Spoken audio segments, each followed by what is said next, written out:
पालकमंत्री अजित पवार यांनी गेवराई मतदारसंघामध्ये नुकसानीची पाहणी करत शेतकरी बांधवांशी संवाद साधला। सदर नुकसानीची पाहणी आज गुरुवार दिनांक 25 सप्टेंबर रोजी दुपारी 4:30 वाजण्याच्या दरम्यान केली आहे।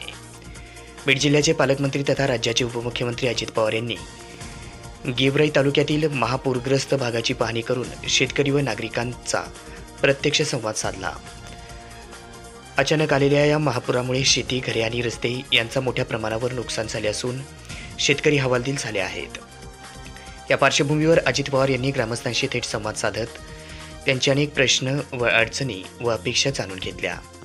पाहणी दरम्यान शेतकऱ्यांनी रस्त्याच्या दुरावस्थेची समस्या मांडल्यावर पवारांनी संबंधित विभागाला त्वरित कार्यवाही करण्याच्या सूचना दिल्या। शेतकरी व महिलांनी मांडलेले प्रत्येक प्रश्न शासनाच्या पातळीवर गांभीर्याने सोडवले जातील असे आश्वासनही पवारांनी दिले। पाहणी दौऱ्यादरम्यान अजित पवार यांनी ग्रामस्थांना धीर देत शासन त्यांच्या पाठीशी खंबीरपणे असल्याचा विश्वास बीड जिल्ह्याचे पालकमंत्री तथा महाराष्ट्र राज्याचे उपमुख्यमंत्री अजित पवार यांनी दिला।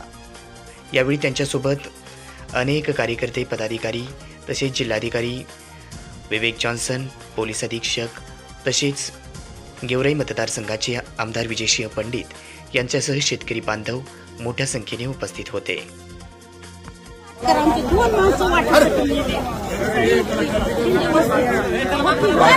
शिवशिला आम्ही आता घ्यायला पाहिजे। पानंद रस्त्यामध्ये ती वाट तुला म्हातारे करून देतो। अगं मावशी, ती वाट करून देतो म्हणलं ना। आता त्यावेळेस तर वाचवण्याचं काम केलेलं आहे, ते आपलं कर्तव्यच होतं। कारण कर्तव्यच होतं ते आमच्या प्रशासनाने, आमच्या एनडीआरएफच्या टीमनी, आमदार साहेबांनी सगळ्यांनी पार पाडलेलं आहे। आता पुढच्या पण गोष्टी करतो,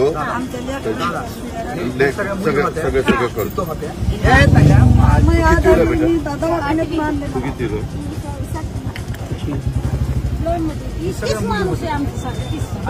तुला लाडक्या बहिणीचे पैसे येतो? तुला तुला तुला तुला मी 12वीला कुठलं साईड